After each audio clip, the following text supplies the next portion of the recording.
Who's read the Nectar of Devotion?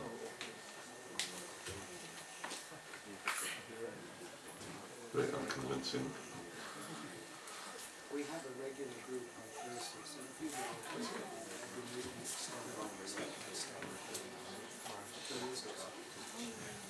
Who's read Bhagavad Gita? Okay, that looks better. Who's read all of Srimad Bhagavatam? So. Yeah, these books, Srila Prabhupada writes about 4 books. Nectar of Devotion, Bhagavad Gita, Srimad Bhagavatam, and Chaitanya Charitamrita, Teachings of Lord Chaitanya, which is summary study of Chaitanya Charitamrita. So he says if you read these 4 books, then you can perfect your spiritual life. It's not necessary to read other books, other spiritual books, what to speak of non-spiritual books. But you can. But even if you don't have time, often people are very busy making ends meet nowadays, and so they don't have so much time. So if that's all you do is study them, this is like sort of a study book. It's hard to just read this. You need to. Right? And for that part, most of Srila Prabhupada's books, Chaitanya Charitamrita, in many parts, that's very much a readable book. It's something that you just read, Lord Chaitanya's pastimes, or the Krishna book about Krishna's pastimes. That's easy reading. And then Srimad Bhagavatam, in many places it can be quite taxing philosophy. That's worth studying. And Nectar of Devotion is really the science of devotional service, and Srila Prabhupada uses the word memorize, that it should be memorized. It's like the type of thing that you do.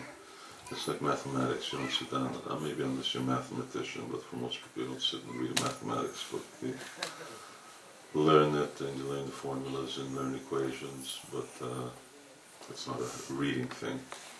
Nectar of Devotion is it should also be memorized because it gives a proper understanding, a framework for what bhakti is about.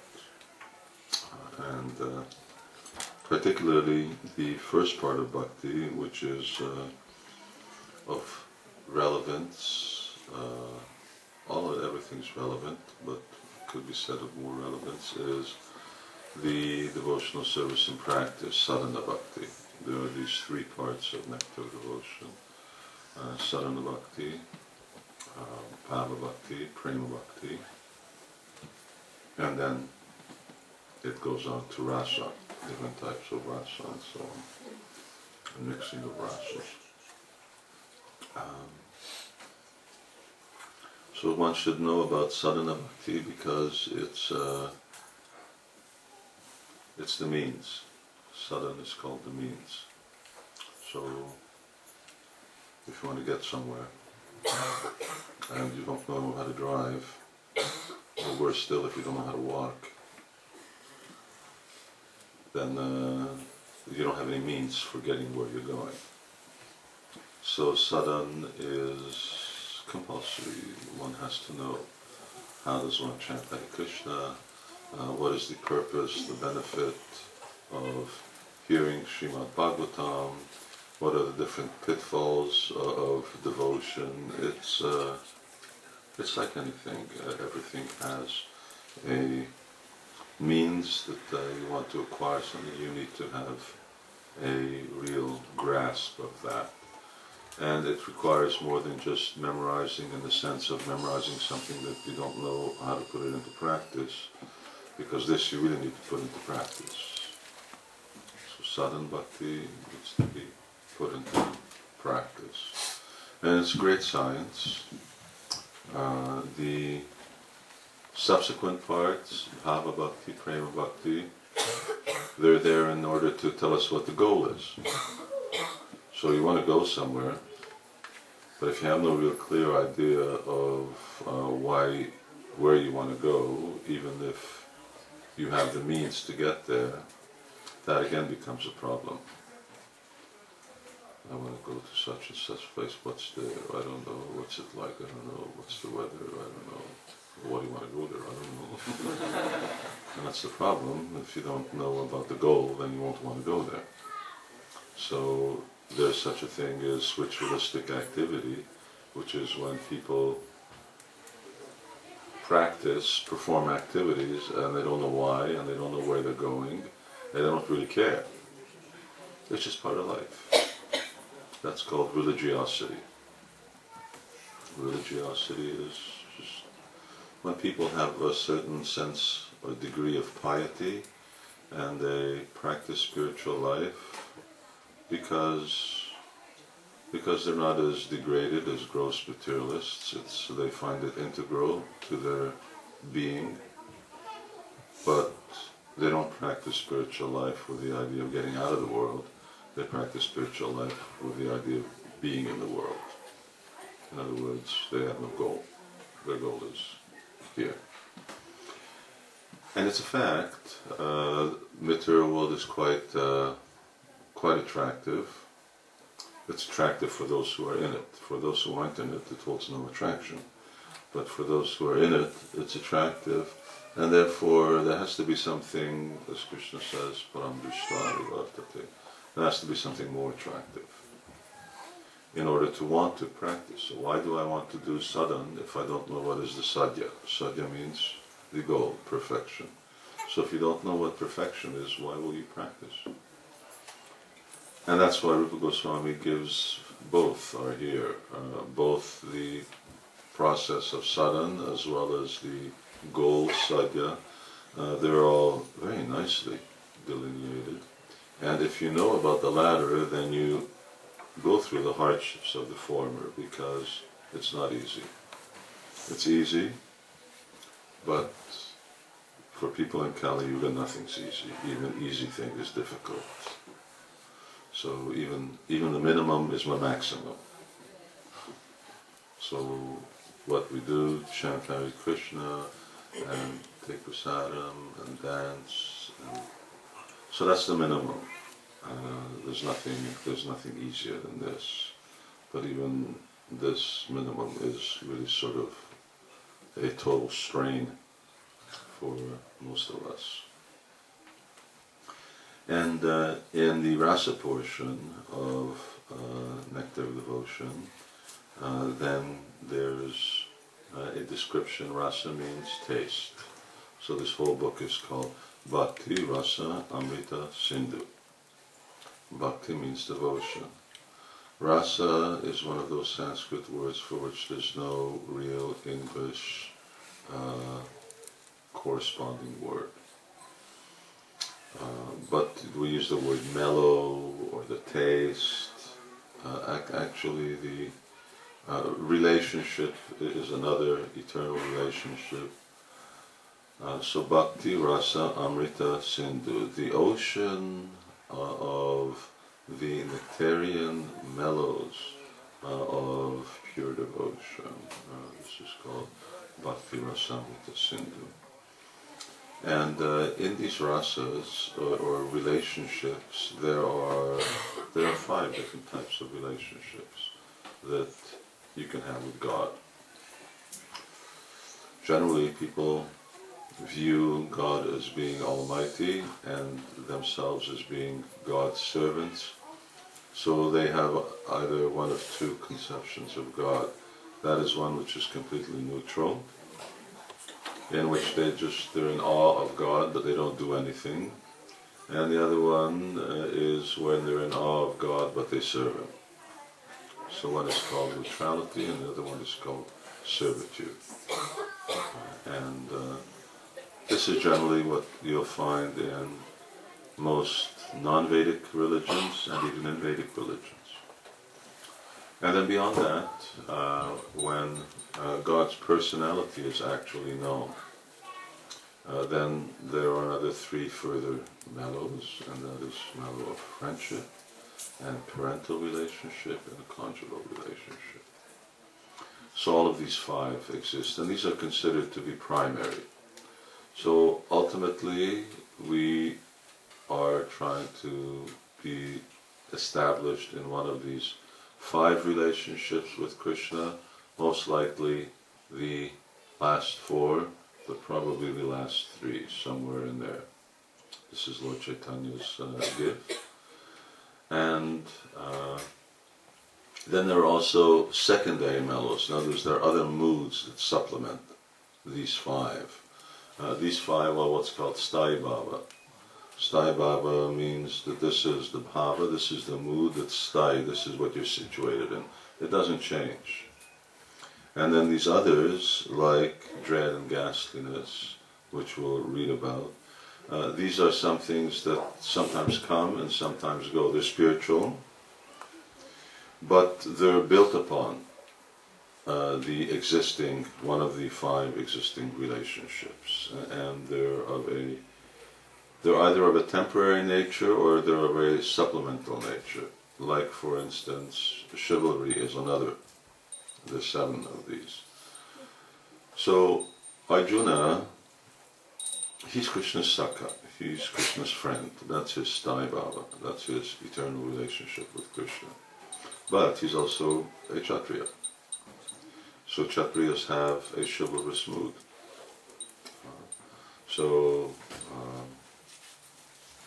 Parichakatmakam karma.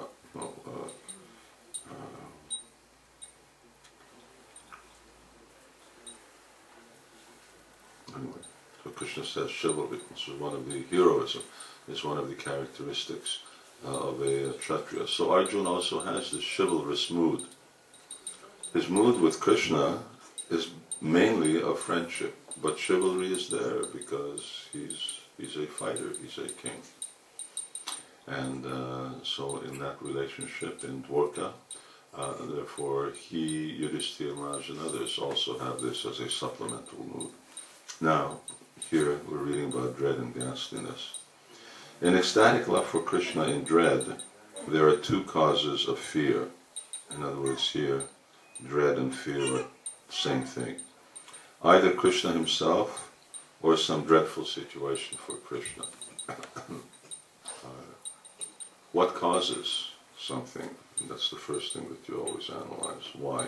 Why is there something? What's the cause? Hetu. When Krishna says Hetu Namina, what is the cause? So, technically earlier on it was already described. This cause is called Udipan. Udipan means that which gives rise to something. Udip, something like you light a lamp.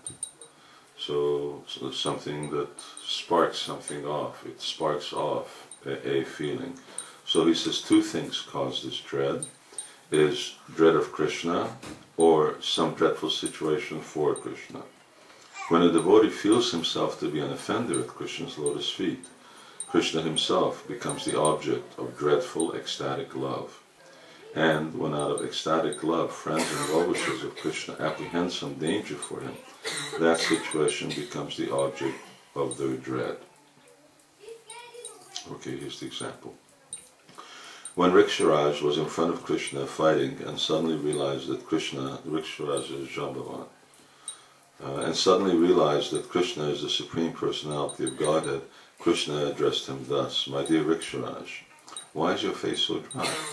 Please do not feel threatened by me. There is no need for your heart to tremble like this. Please calm yourself down.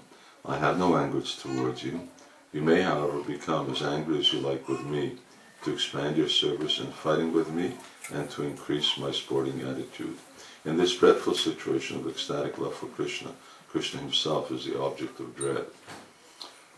In Bhagavad Gita, in the 11th chapter, when Krishna reveals the universal form, Arjuna also displays this dread. He starts to think, who in the past I just dealt with Krishna like he's my friend.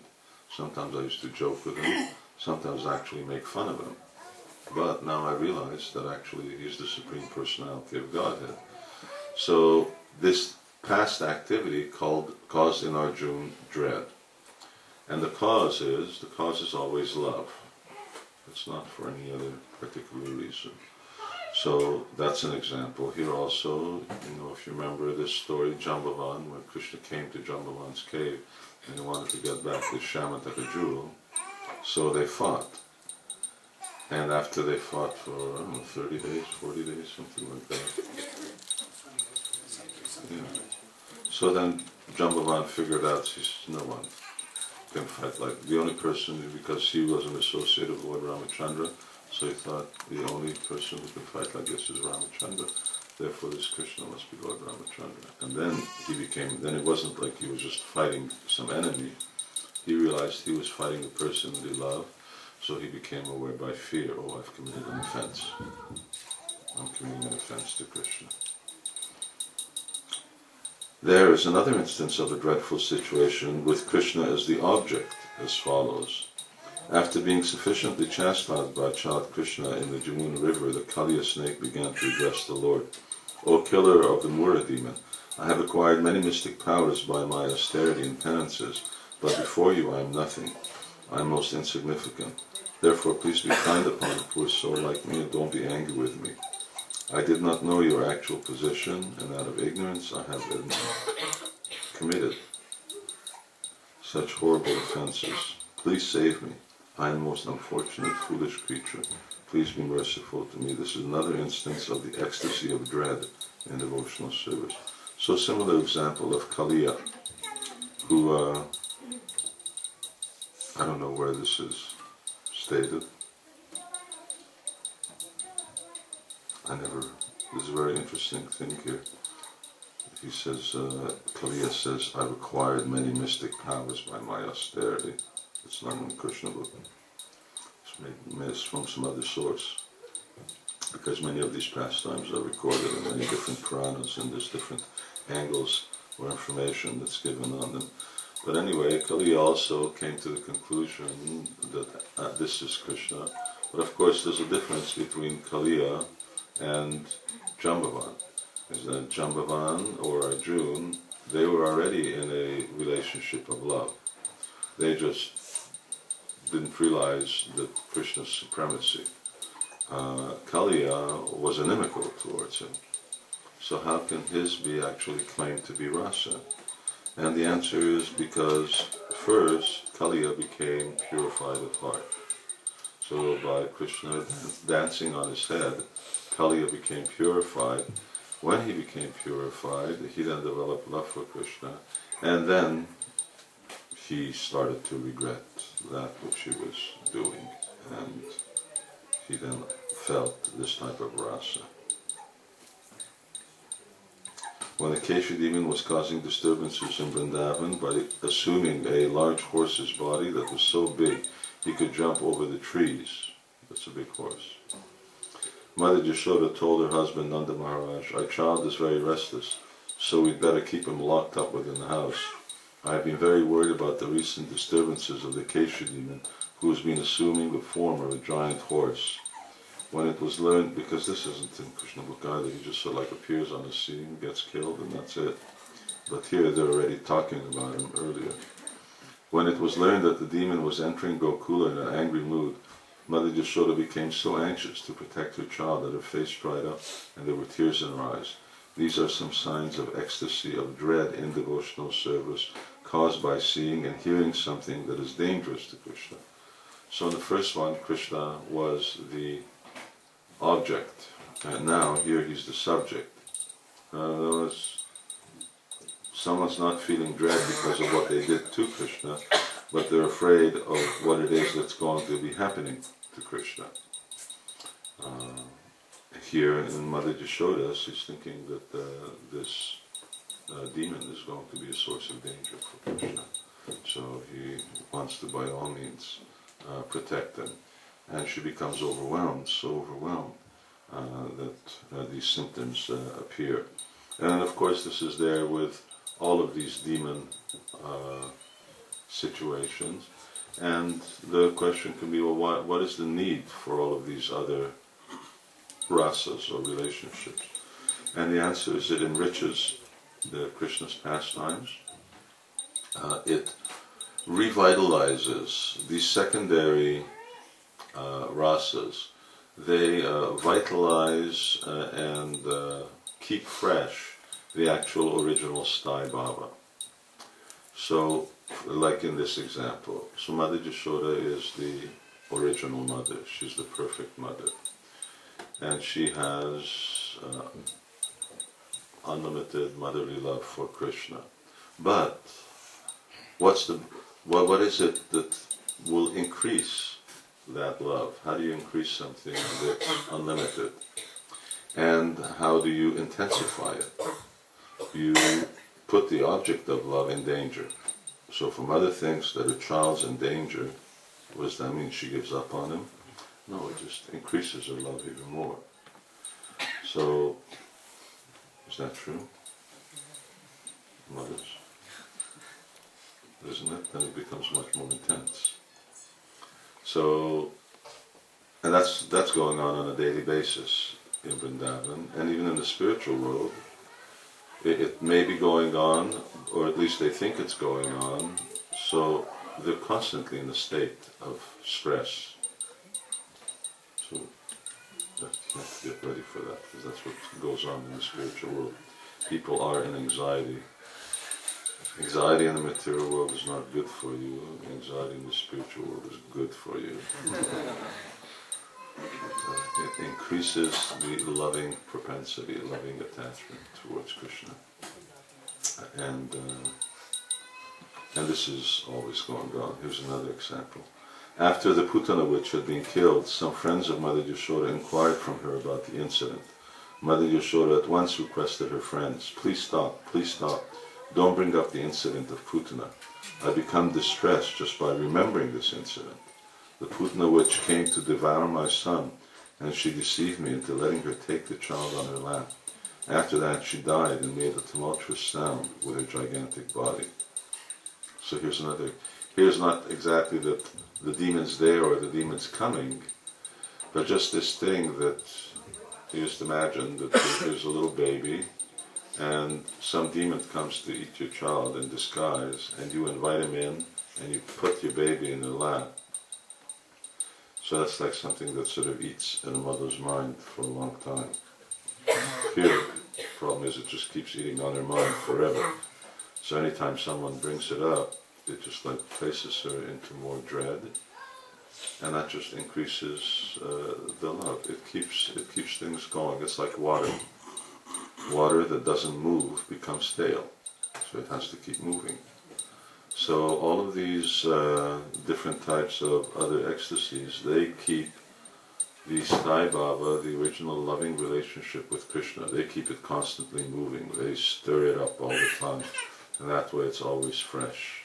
And that gives increased taste to, in this case, Mother Yashoda, or the devotee, and it also gives increased relish with Krishna. Here's the last on dread. In the ecstasy of devotional service and dread, the unconstitutional symptoms are unconstitutional symptoms. Some Prabhupada uses these words because there are, again, very difficult to find really suitable words for certain Sanskrit terms. Drying up of the mouth, exuberance, glancing behind oneself, concealing oneself. These are the unconstitutional, means that they don't last for long. They're there for a little while and then they go. Searching after the endangered, lovable object and crying very loudly. Some other unconstitutional symptoms are illusion, forgetfulness, and expectation of danger. In all such circumstances, the ecstatic dread is the steady or constant factor. In other words, there's always, this dread is there, but sometimes one will cry, sometimes one will be bewildered, sometimes the mouth will dry up, and then sometimes it will be wet, sometimes one will glance behind oneself or conceal oneself. These are just different symptoms. The dread is going on, but these characteristic symptoms come and go. Such dread is caused either by offenses committed or by dreadful circumstances. In other words, offenses committed to Krishna or dreadful circumstances threatening Krishna. Offenses may be committed in various ways, and the dread is felt by the person who has committed the offense. When dread is caused by a fearful object, this fearful object is generally a person who is fearsome in his features, nature, and influence. An example of an object which caused ecstatic dread is the Putana witch. Dread may be caused by the mischievous demoniac characters such as King Kamsa, and it may be caused by great powerful demigods such as Indra or Shankar. Demons like Kamsa feared Krishna, but their feelings cannot be described as ecstatic dread in devotional service. So, this is just the last sentence bears some explanation. And someone may say, well, I'm fearing, so is that rasa? And the answer is no. Because it has to be bhakti rasa, it can't be something else. And what is bhakti? So, anyabhyasita svinyam jnana karmariyavritam anukulyena krishna anushilanam bhakti uttama. These different symptoms, which are the first thing that's described in this book, the characteristics of pure devotional service, they have to be favorable towards Krishna. The mood here of Kamsa towards Krishna is not favorable. He's afraid of Krishna, he's dreaming about Krishna, that Krishna is going to kill him, but he wants to kill Krishna first. So he's not favorably disposed towards him. So just because you're afraid of Krishna, just because you have some type of interaction with Krishna, doesn't necessarily establish that as rasa. Rasa has to fulfill these qualifications. Anya abhilasita shunyam, that is, that one has to be free from all abhilas, all desires. So you have to be pure at heart. Jnana, karmadi, anavritam, so no desire for liberation or enjoying the fruits of one's activities or mystic perfection. Anukulyena. And whatever you're performing, Krishna Anushilanam, is favorable towards Krishna. Arjuna's attitude isn't favorable towards Krishna. So therefore bhakti uttama. Therefore it can't be termed uttam bhakti. We use the word pure devotional service, uttam bhakti, para bhakti, it means the same thing. Ultimately that bhakti which is capable of generating love for Krishna. And then the gas limits continues. Well, let's just do that. It is understood from authoritative sources that an attachment for Krishna, because of feelings of disgust, sometimes presents a ghastly ecstasy in devotional service. The person experiencing such ecstatic love for Krishna is almost always in the neutral stage of devotional service, or shantaras. A description of ecstatic love caused by ghastliness is found in the following statement, quote, "This person was formerly interested solely in the matters of lust and sense gratification, and he had perfected the greatest skill in exploiting women to fulfill his lusty desires. But now how wonderful it is that this same man is chanting the names of Krishna with tears in his eyes, and as soon as he sees the face of a woman, he immediately becomes disgusted. From the indication of his face, I would think that he now hates sex life." In this mellow of devotional service and ghastliness, the sub-ecstatic symptoms are. Then we'll just come to that. So, feelings of disgust. It's very sort of difficult to conceive of this idea of disgust as being a type of ecstasy, or ecstasy manifesting as disgust. And the reason for that is due to our conditioning. So we confuse happiness with ecstasy, or confuse it or not confuse it. That's the only thing we can relate to it as. So we have experiences of material happiness, and then we think that also when ecstasy is being spoken about, it's the same thing. But it's a completely different substance. So Sat Chit Ananda, this Ananda is a divine thing, and it's the basis upon which emotions are built on the spiritual platform. It doesn't exist in the material platform. Sometimes the devotees say, wow, I was feeling really ecstatic. So it's a nice use of the word, but that's not what you were feeling. You were feeling happy, but you weren't feeling ecstatic. Because when you feel ecstatic, then your mind doesn't go back anymore to any kind of material things. It's all gone. So real ecstasy, that happens when one is completely liberated from material entanglement, free from any connection with material energy. And the enjoyment, the reflection of that one experiences in the conditioned state, that's called happiness. So the abhas of Ananda is happiness.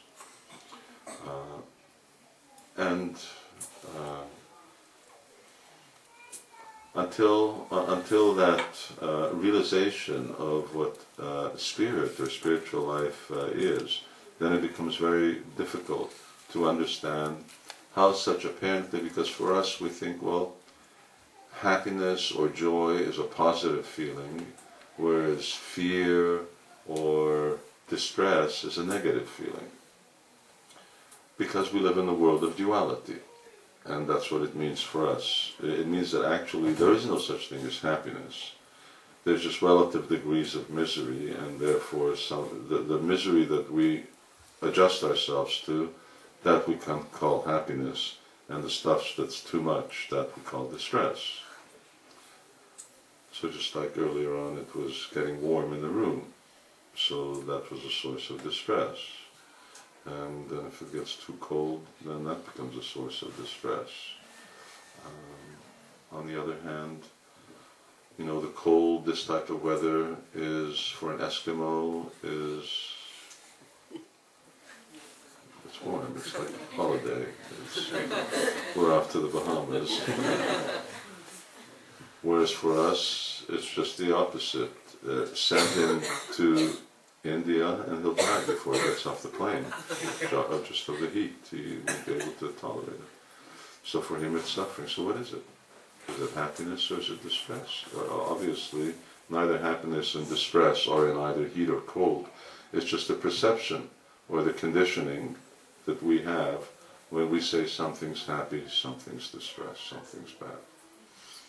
But it's actually Dvaita, Dvaita Bhadragan saying Manu Dharma. This is all Manu Dharma, it's all speculation.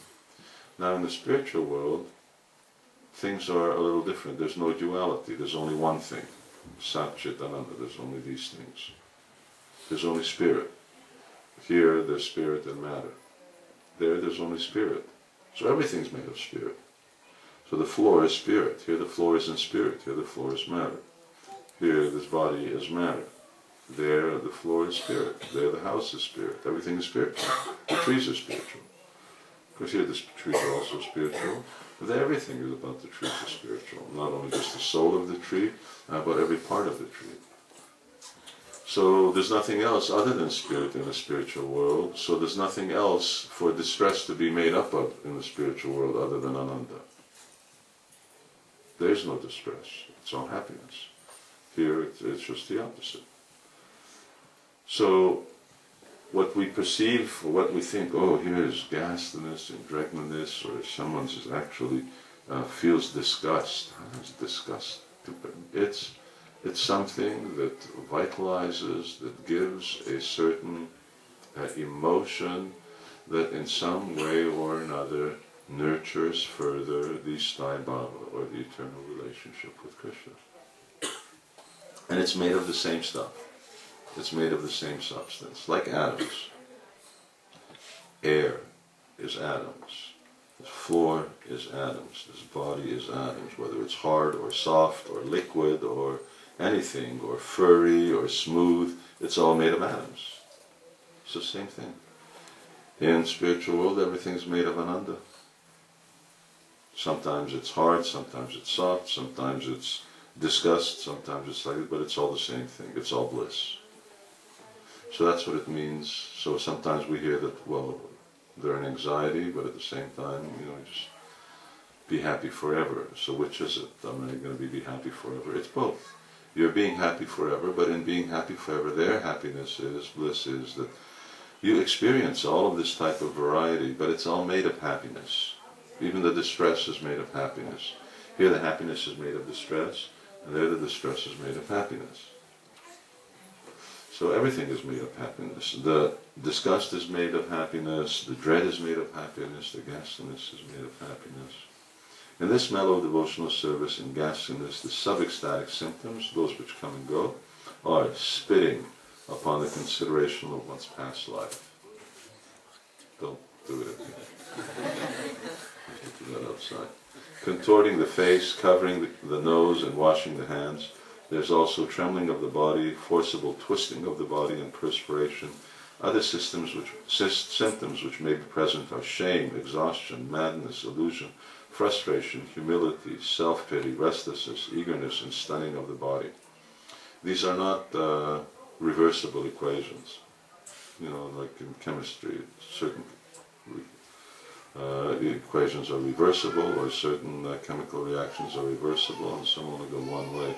In other words, because the sub-ecstatic symptoms of devotional service and ghastliness is frustration, that doesn't mean every time you're frustrated you're feeling ecstasy and ghastliness. So, in other words, ecstasy and ghastliness has that as a symptom, but that doesn't mean that every time you're feeling one of these symptoms it's that. When love for Krishna is present within the heart, then yes. When not, then no. Then the cause generally will be something else, or a combination, but it won't be the real thing.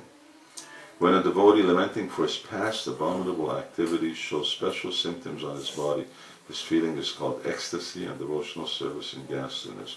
This is caused by the awakening of his Krishna consciousness. This means a devotee who's passed the threshold of perfection. In this connection there is the following statement. How can a person take pleasure in the enjoyment of sex life in his body, which is a bag of skin and bones, filled with blood and covered by skin and flesh, and which produces mucus and evil smells? End of quote. This perception is possible only for one who is awakened to Krishna consciousness and has become fully cognizant of the abominable nature of this material body. So just when you read things like this, don't skim over words like fully cognizant. I think like that. Okay, all right, you think like that, but it's not that's not the only criteria. The other one is you're fully cognizant of the abominable nature of this material body. A fortunate child in the womb of his mother prayed to Krishna as follows. O enemy of Kamsa, I am suffering so much because of this material body. Now I am trapped within a mess of blood, urine, and liquid stool within the womb of my mother. Because I am living in such a condition, I am suffering great pangs. Therefore, divine ocean of mercy, please be kind to me. I have no ability to engage in your loving devotional service, but please save me. There is a similar statement by a person fallen in a hellish condition of life. He addresses the Supreme Lord thus, My dear Lord, Yamaraj has placed me in a situation which is full of filthy and obnoxious smells. There are so many insects and worms surrounded by the stools left by different kinds of diseased persons, and after seeing this horrible scene, my eyes have become sore and I am becoming nearly blind. I therefore pray, O my Lord, O deliverer from the hellish conditions of life. I have fallen into this hell, but I shall try to remember your holy name always, and in this way I shall try to keep my soul and body together. This is another instance of ecstatic love for Krishna in an abominable condition. Somehow or another, this advanced devotee had fallen into hell. It is to be understood that any person who is constantly engaged in chanting the holy names of the Lord, Hare Krishna, Krishna Krishna, Hare Hare, Hare Rama, Hare Rama, has attained a transcendental affection for Krishna, and as such, in any condition of life, remains satisfied simply by remembering the Lord's name in full affection and ecstatic love. In conclusion, it may be stated that ecstatic love for Krishna and ghastliness appears during the development of dormant neutrality into developed affection. There's here Prabhupada makes reference to this transitional stage between what the Shantaras, what the sages experience. They experience great awe for Krishna, but there's no development of affection. And because affection isn't there, therefore they don't serve Krishna. That's the problem. If you love somebody, the natural propensity is to serve them. So how is it possible that these sages, they'll be absorbed in meditating and chanting Om, and they've achieved a certain perfectional stage, but it's unripe? It's unripe because whereas they become free from all material attachment and they've developed, they have full faith in Krishna's omnipotency, still affection hasn't really manifest. And therefore they can just sit there and do nothing. Because effectively that's what they're doing, is doing nothing. So, but there's more of that later on in the book. I'm sure you'll come to it later. Hare Krishna. What do we do now? Choice is yours. If you want, we can chant and dance. What time do you actually have to leave? Well, I'll probably leave it at 8:30. Means maybe I'll finish here. I'll do we'll chat for 20 minutes and And if then I can. if you'd like to take any questions and answers, Yeah, otherwise it being just have a few words with some devotees.